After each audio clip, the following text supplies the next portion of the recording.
Happy midweek, chikahan mga kapuso! Health is wealth para kay Jack Roberto na abala ngayon sa kanyang workout routine. Kasama pa ang kapatid na si Sunny Lopez. Makichika kay Athena Imperial.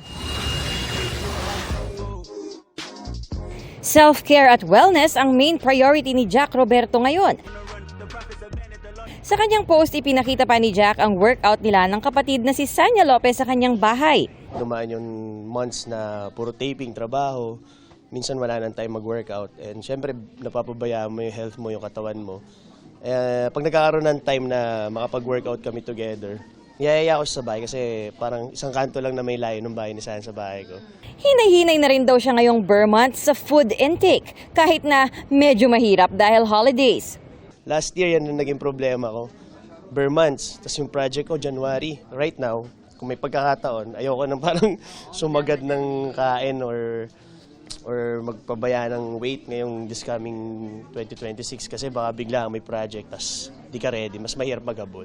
Abala man sa self-care, tutok din si Jack sa kanyang skincare business. Kailangan daw kasing maging wise pagdating sa pera, lalo't hindi laging may show o project. Hindi naman tumitigil yung bayarin, so kailangan namin mag-isip ng ibang source of income.